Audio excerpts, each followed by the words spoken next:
From coast to coast, rattlesnakes, many of them beautifully marked, have inched their way into the Americas and into our lives.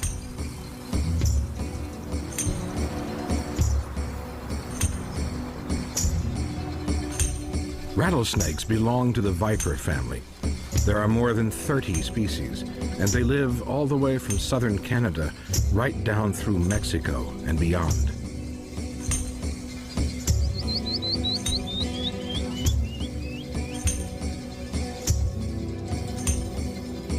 A few even thrive on remote islands. But one thing unites them all, the most chilling sound in nature, the rattle.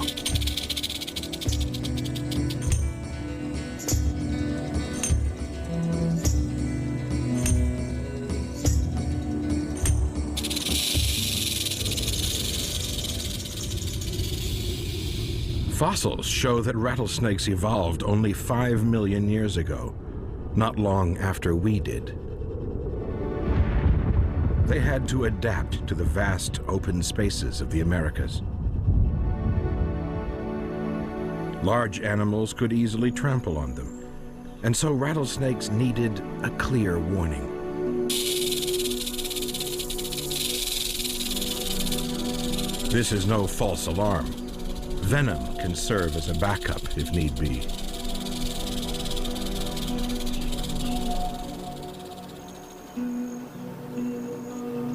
In the deserts of the Southwest, the only shelter is in the ancient rocks that scar the horizon.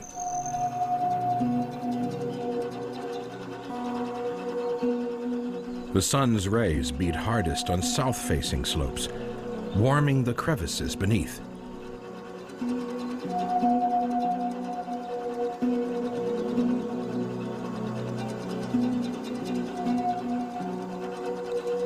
In winter, the rattlesnakes move in. Inside these dens, hundreds of them may end up in a tangle together. The odd non-rattlers, such as this harmless garter snake, rubs flanks with venomous rattlers. One of them is a young female western diamondback. This is her story. She has been alone all year, but this is one of the few times that she will tolerate the company of others. This den was empty before the winter, but some rattlesnakes squat in homes that are already occupied. There are no rocky crypts here, in the vast belts of grassland that slice down America. Prairie rattlesnakes must therefore be more resourceful in their search for a winter den. Their solution is ingenious. They let prairie dogs do all the hard work. Beneath the flat surface lies a labyrinth of tunnels and dens, perfect for rattlesnakes.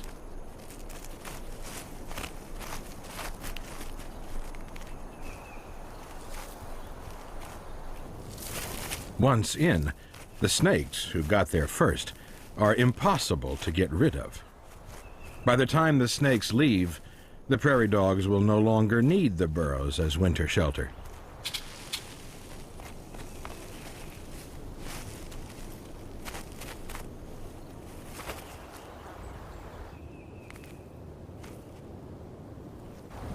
The prairie dog can't get home through its own front door.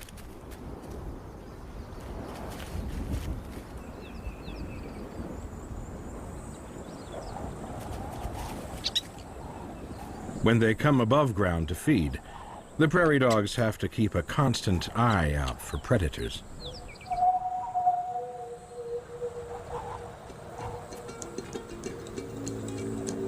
One of them, spotting danger, gives the alarm.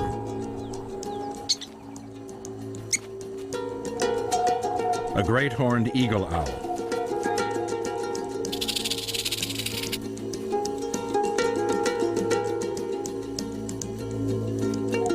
Time to find a bolt hole. Fast.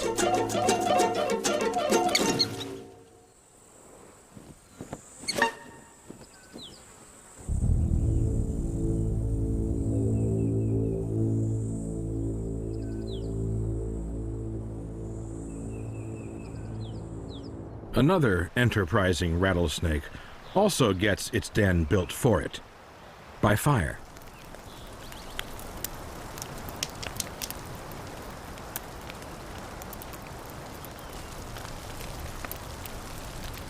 After the last flames have flickered out, many trees are left blackened and hollow.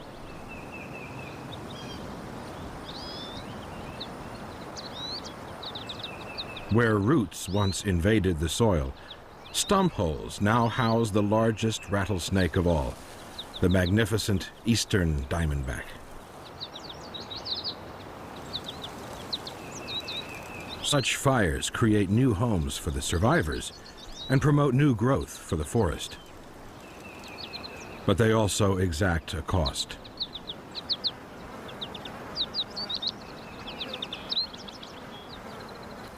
Winter is over, and the eastern diamondback leaves its shelter to travel the long distance to summer feeding grounds.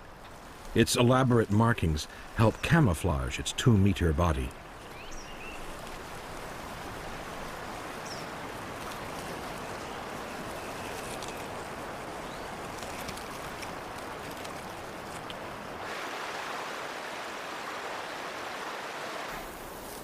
Back in the deserts of the Southwest, spring has coaxed out the flowers.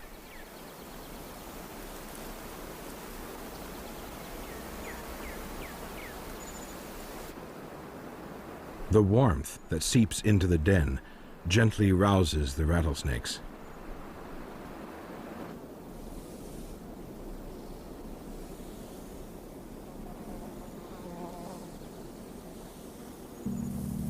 First out is the female diamondback.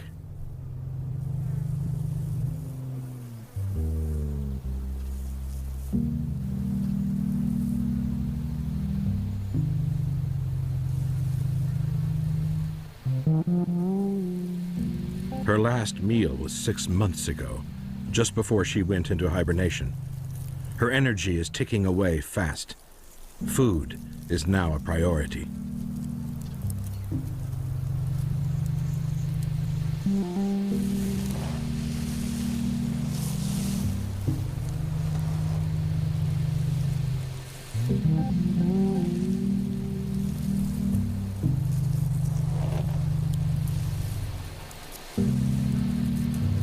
Still sluggish, she, like all reptiles, needs heat to get going. She must be back in top shape by dusk if she is to stand any chance of a meal.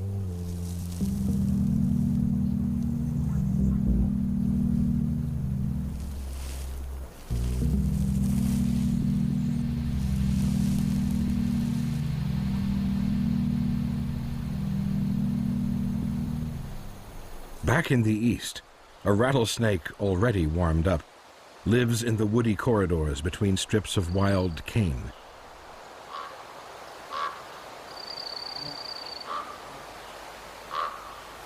Well disguised among the dappled light and leaf litter lurks the canebrake. Here, the snake's ground-level world becomes more complex. There's another dimension to account for. Height.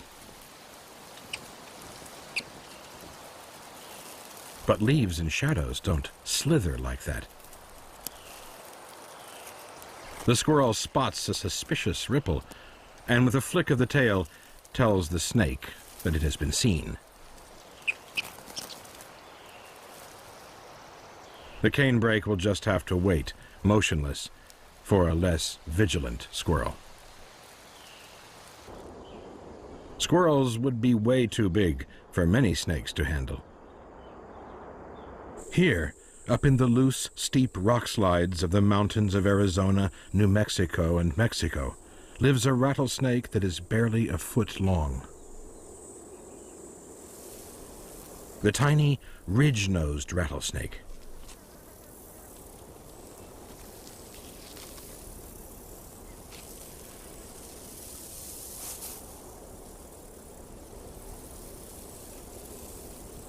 Subtly colored to blend into the background, it preys on animals such as small rock lizards.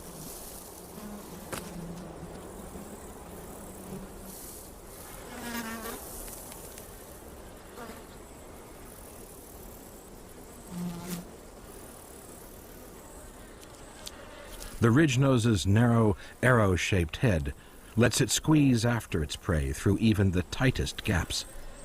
But so much about these tiny mountain snakes is still a mystery, partly because they live in such isolated, inaccessible places.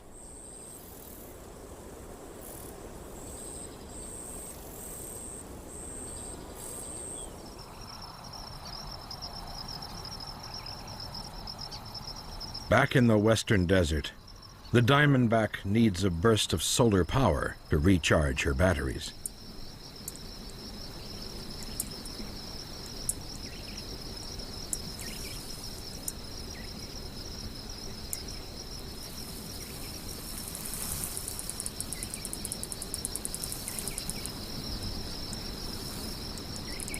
By the time it's dark, her power levels have risen, and she is ready for action.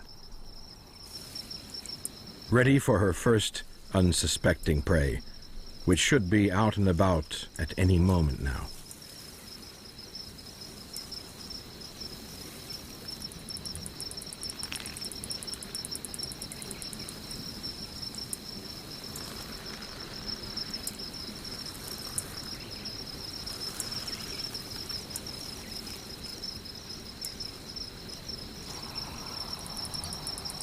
Heat radiating from the ground will keep her going in the early hours of the night.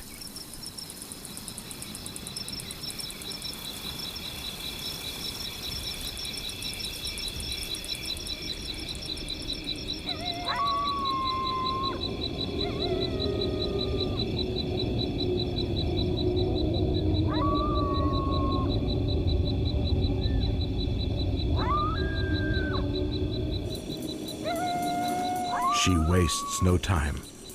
By smelling the air with her forked tongue, she soon picks up the scent trail of a wood rat.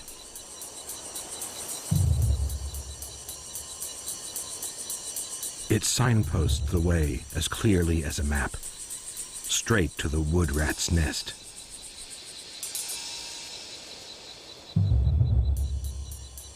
The diamondback can detect heat, and the rat's body stands out like a beacon.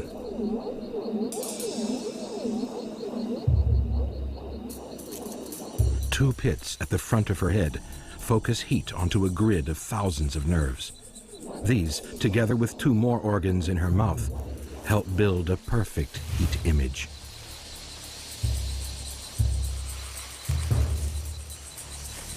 The rat, stalked by such a sophisticated system of sight, smell, and heat, is in serious trouble.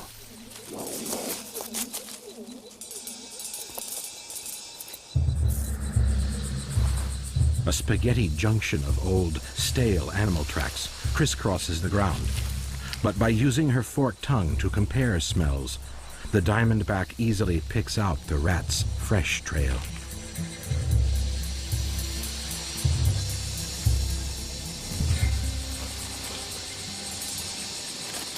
As night cools the air, the rat still shimmers with heat.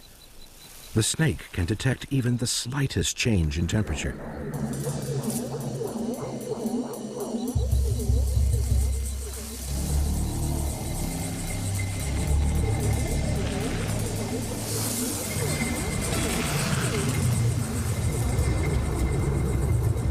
She takes aim.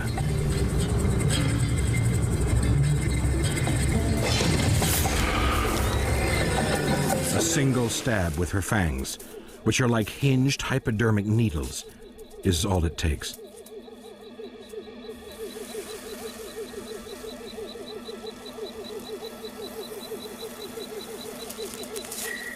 The rat staggers away, mortally wounded. It will do its dying well away from the diamondback, who thus avoids injury from her struggling victim's teeth or claws.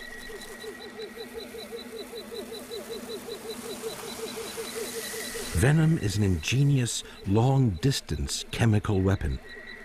Not only is the rat already dead by the time the snake finds it, but it is also half digested.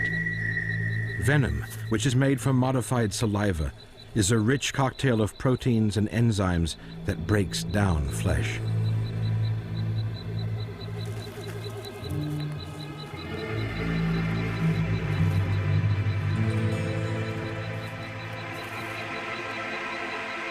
the diamondback unlocks her jawbones to squeeze the corpse into her throat, head first, so that its legs don't get stuck.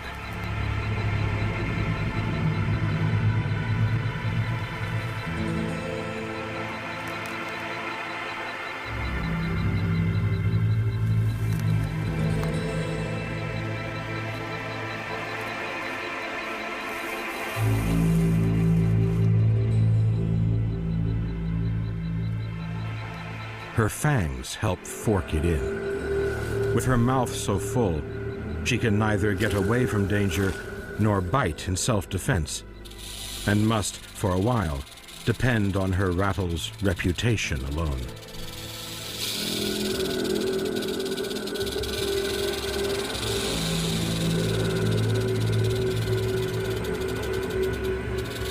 Muscular contractions pass the rat onto her stomach. It's the human equivalent of gulping down a 200-pound hamburger.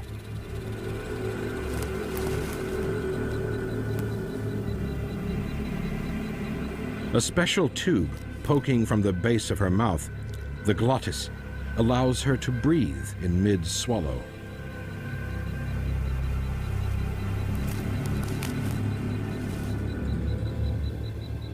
Then, hooking her jawbones back together with a little yawn, she sits back to digest.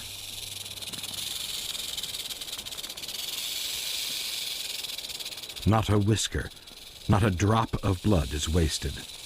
It's an extremely efficient way to feed.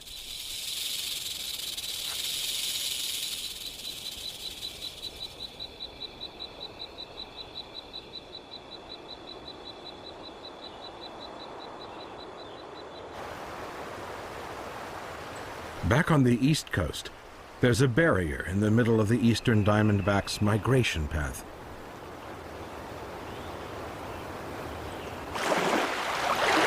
Fortunately, like many snakes, it is a superb swimmer. So good, in fact, that eastern diamondbacks have been found several miles out to sea. Because it doesn't hunt while swimming, this snake, though deadly on land, is harmless in water.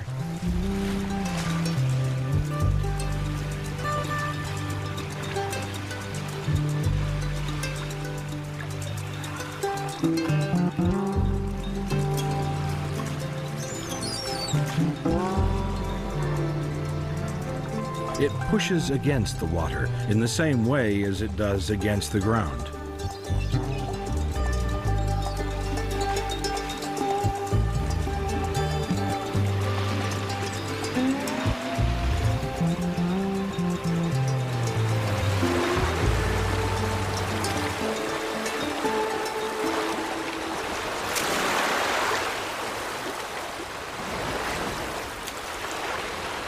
Dry land isn't necessarily any easier to crawl on. Loose surfaces such as sand make it difficult for a large snake to get a good grip.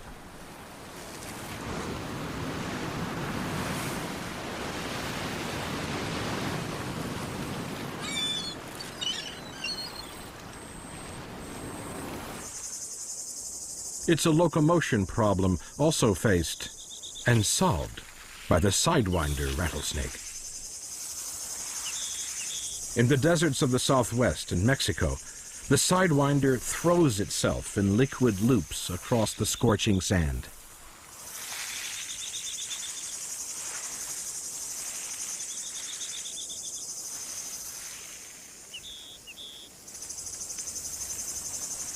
It's so hot here that only a few minutes out of the shade could kill it. Life, for a snake, is a never-ending thermal balancing act.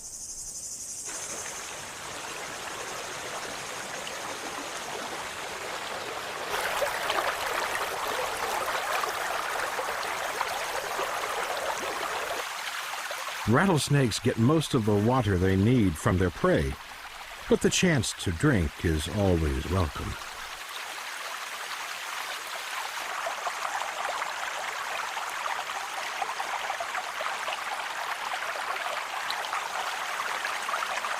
As well as daily problems of temperature and dehydration, Rattlesnakes also have to contend with predators of their own. The diamondback, not nimble at the best of times, is still stuffed full of wood rat and is particularly vulnerable.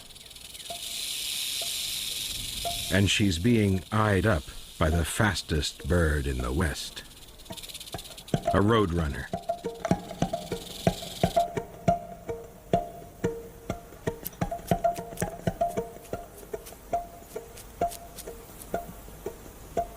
And roadrunners, which belong to the cuckoo family, eat small snakes.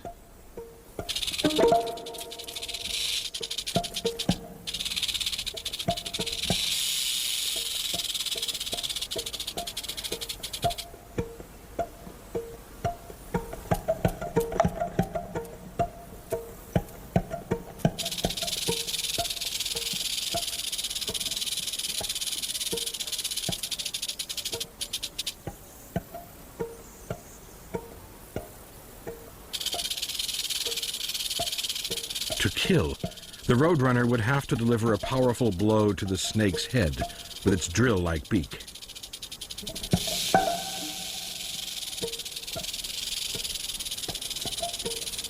Luckily for the diamondback, she's too big. The bird won't risk it. But sometimes there is no risk to the predator. The non-venomous common king snake appears to be immune to rattlesnake venom. Its aim is to coil around the diamondback and swallow her alive.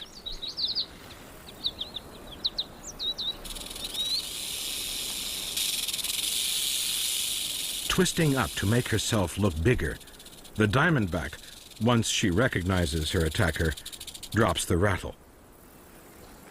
The king snake, like all snakes, is deaf and cannot hear the beat from the diamondback's personal percussion instrument, so there's no point in playing it.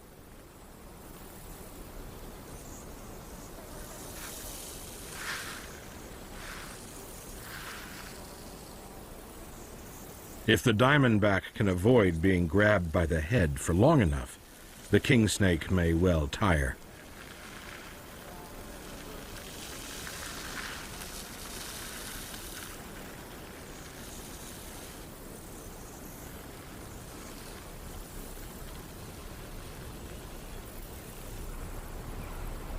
For those that can hear it, the rattle is one of the most effective defenses in nature, giving fair warning in plenty of time.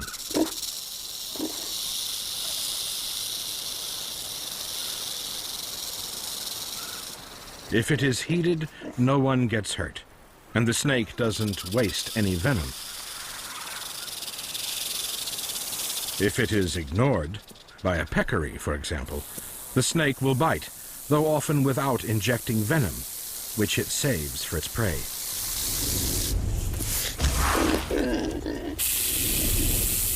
The rattle, powered by muscle similar to heart muscle, uses very little energy, and so can keep going for a long time. It says a lot about the snake's physical condition. Useful information for a ground squirrel. The faster the rattle, the warmer and therefore the more dangerous the snake.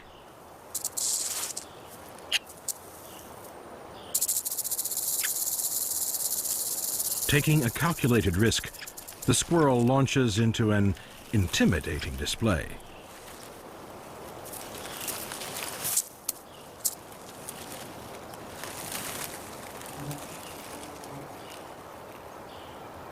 But the threat is minor compared to dangers from man.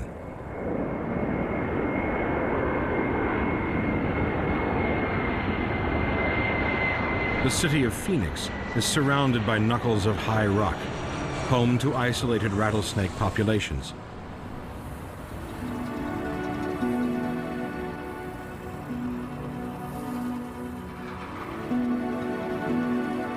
These snakes are effectively stranded high and dry. Evicted from the land below, snakes such as this tiger rattlesnake can no longer cross over to the other side to breed.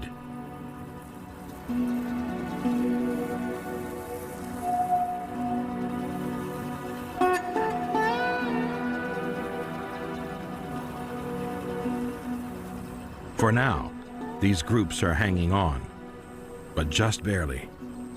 Their future is almost certain. Slow but inevitable extinction on these artificial islands.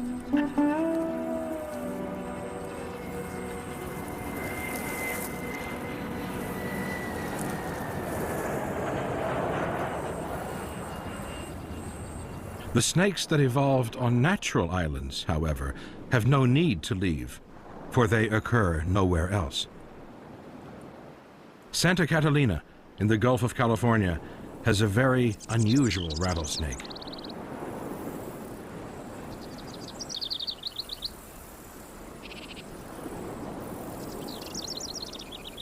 The island teems with small birds.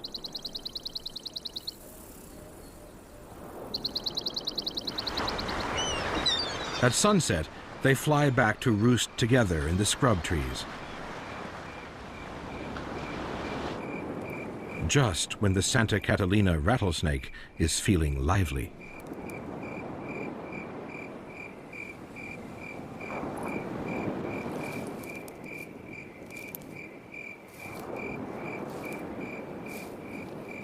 Most rattlesnakes have stocky builds, but this one, in order to reach the birds on the thinnest branches, has an unusually slender, agile body.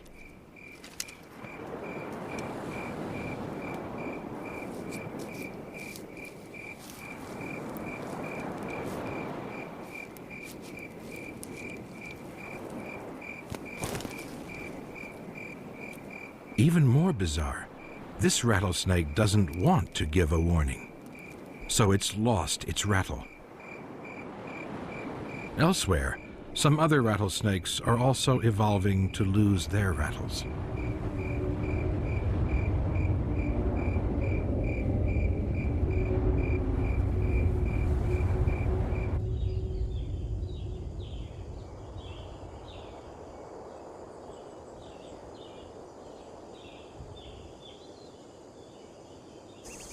The diamondback has finished digesting her meal.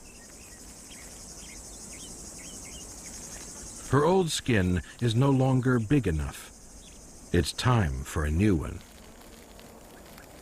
Like human skin, the top layer of snake skin is dead. Unlike humans, who shed bits of skin all the time, snakes do so neatly and dramatically.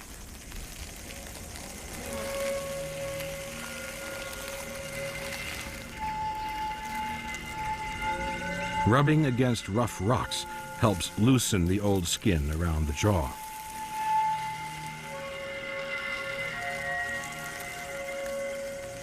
Because her eyelids, which will also peel off, have fused into a hard, misty scale, she feels particularly vulnerable.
When the last shred of skin pulls away, it reveals a brand new dark link of rattle, nearest to the black and white stripes.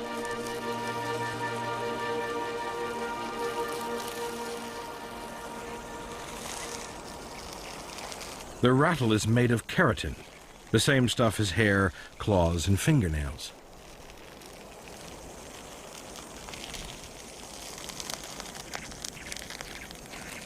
Locking together in a loose figure 8, the segments kink upwards to avoid getting snagged on the ground.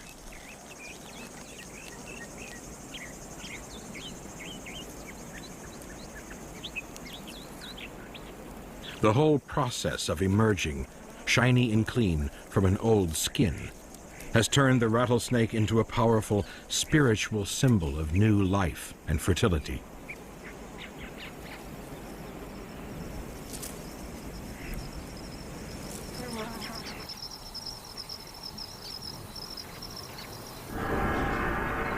At the ancient Mayan temple of Chichen Itza in Mexico, the steps are bordered by gigantic stone serpents. The tropical rattlesnakes sheltering in the temples were considered sacred.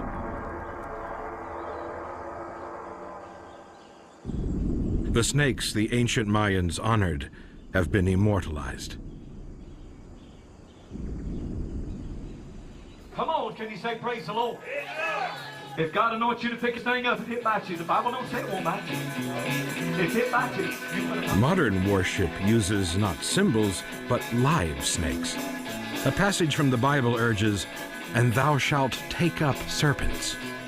So in Tennessee, members of one evangelical sect do just that.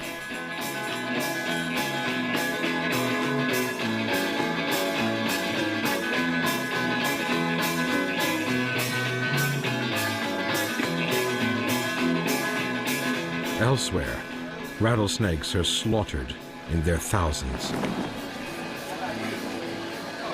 Yearly roundups take place across the southern and southwestern states, originally organized because of exaggerated claims that rattlesnakes harmed livestock and people.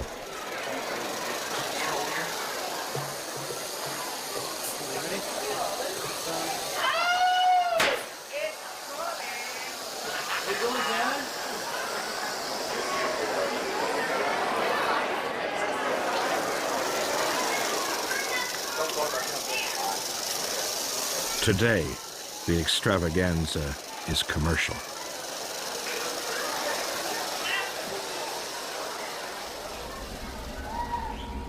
The craft work of the Pueblo tribes does no harm.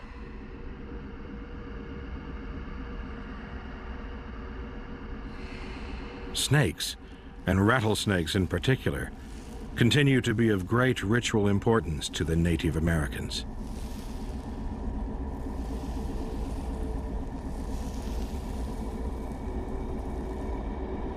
Representing lightning bolts, the snakes deliver prayers for rain to the spirits that control the weather.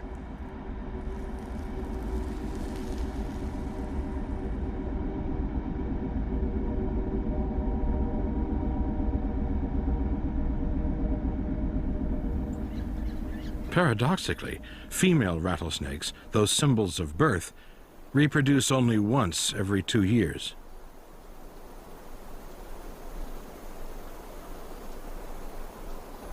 The diamondback had last year off. This year, she is fertile again.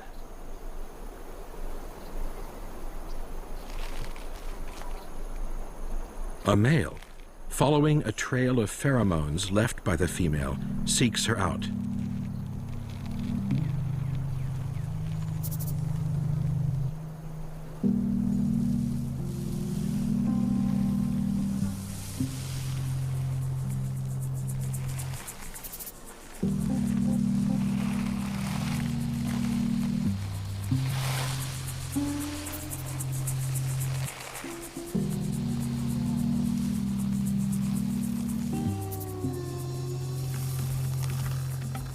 To stimulate her, he stretches along her body, rubbing and stroking.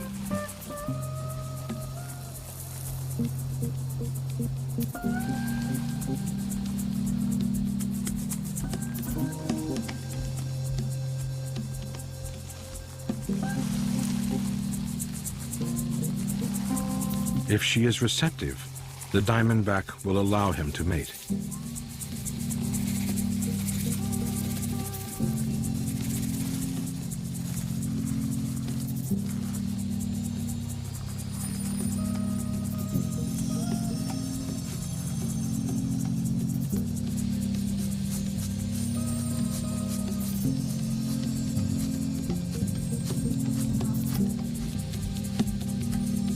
Using one of his two reproductive organs, called hemipenes, the male transfers sperm into the female.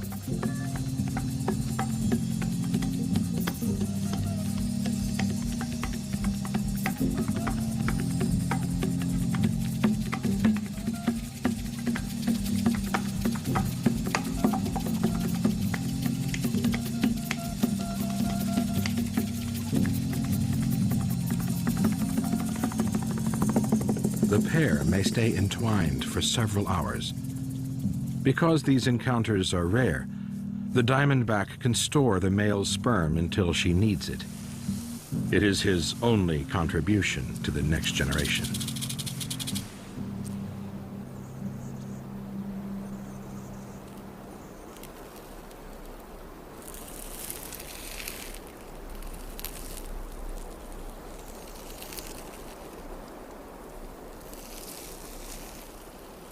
All rattlesnakes give birth to live young, an exhausting task. The diamondback can help speed up the growth of her unborn babies by spending more time in the sun.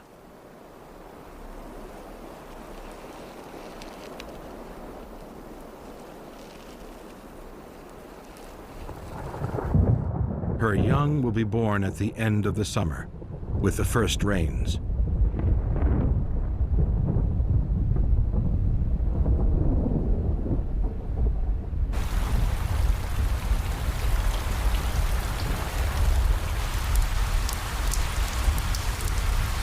Now the rattlesnakes are at their most active.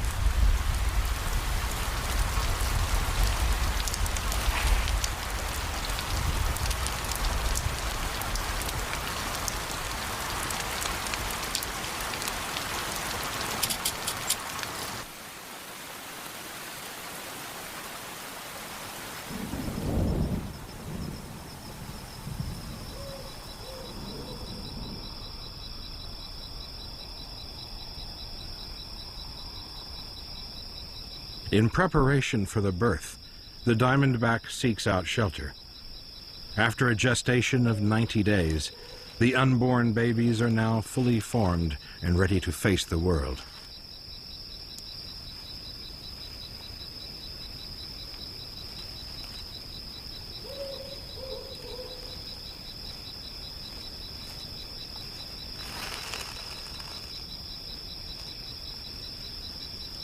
Muscular contractions help push them out.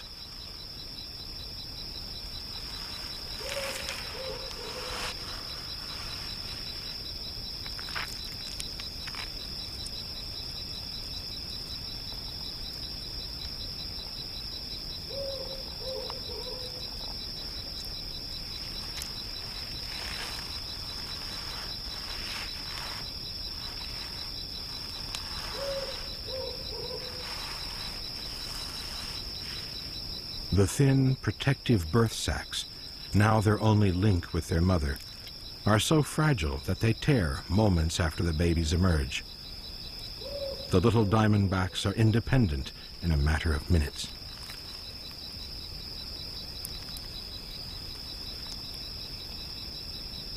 They even have venom, which is just as toxic as that of adult rattlesnakes. There just isn't quite as much of it.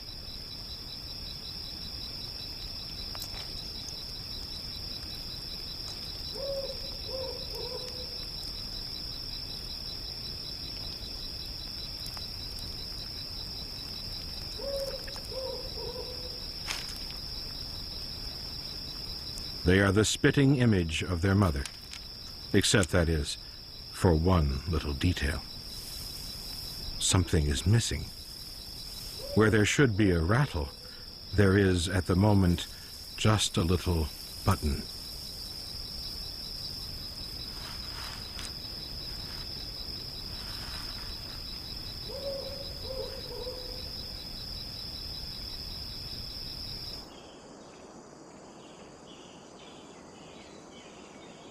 By morning, the diamondback has given birth to 10 new rattlesnakes. In a country where rodents still cause much crop damage, the young snakes are an important addition to the rat-catcher workforce.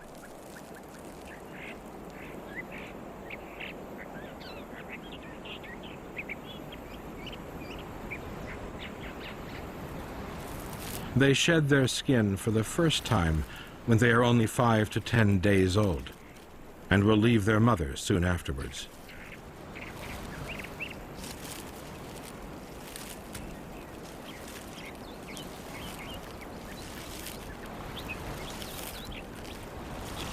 These young snakes will not become much of a threat to humans. We are more likely to be hit by lightning than be killed by a rattlesnake bite. And scientists are finding that venom may even help treat some human illnesses.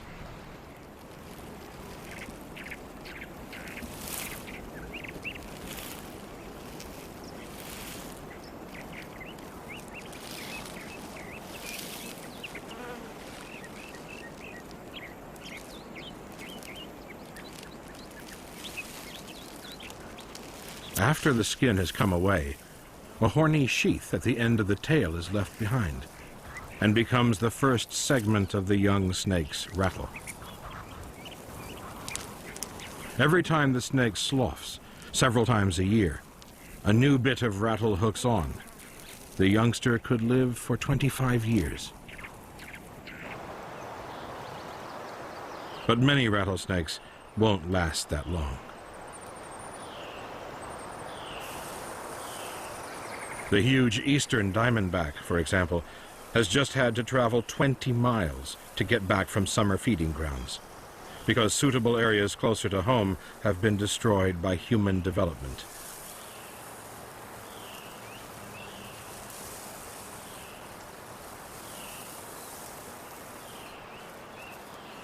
Now, though, it has made it safely back to its familiar winter home.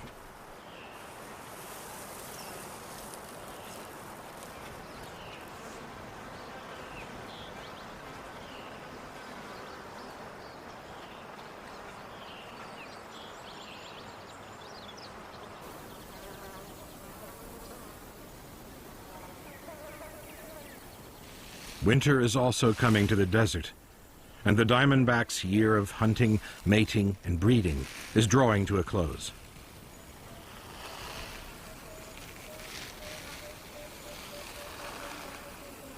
By following the sun's curving path across the sky in the morning and afternoon, she is able to make her own path back to the den on a straight, direct route. She has traveled several miles from the den this summer. Her young, now independent, also use scent trails to lead them to the same hibernation den that their mother uses.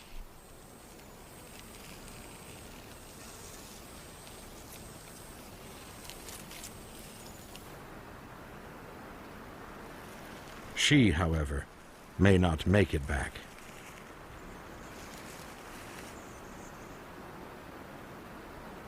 It takes some time for a slow-moving snake to creep across a 20-foot ribbon of asphalt, and the delicious warmth of the pavement makes her linger.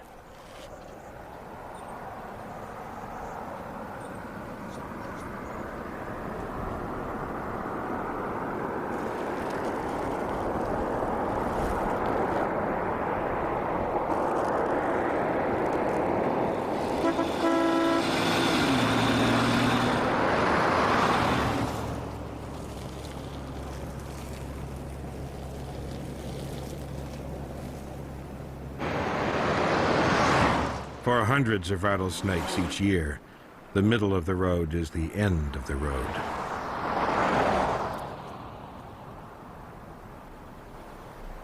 All around the outcrops of rock, webs of familiar scent trails guide the rattlesnakes, so solitary for much of the year, towards their spectacular annual reunion.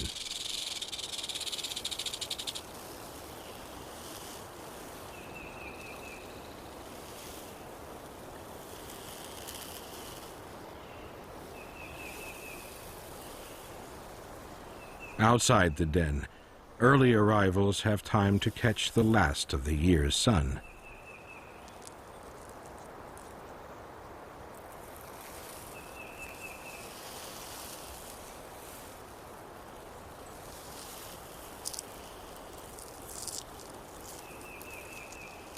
So when the weather turns colder, there's not far to go.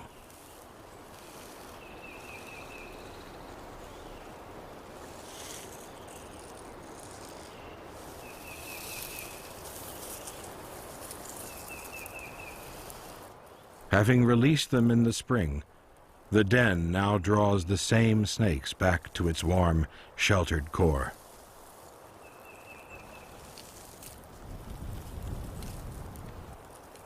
Like planets orbiting around a warm star, the snake's whole year revolves around this den. Without it, the diamondback and the others would perish.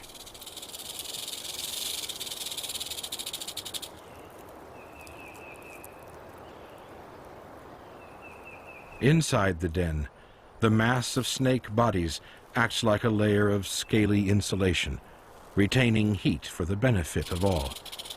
Somehow, the dens never seem to get overcrowded.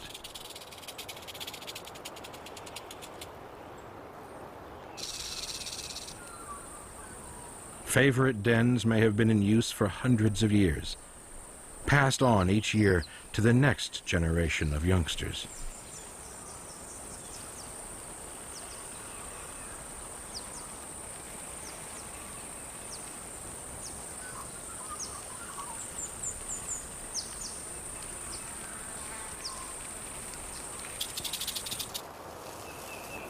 And as long as we can be as tolerant of them as they are of each other, rattlesnakes should be curling up together in here for centuries to come.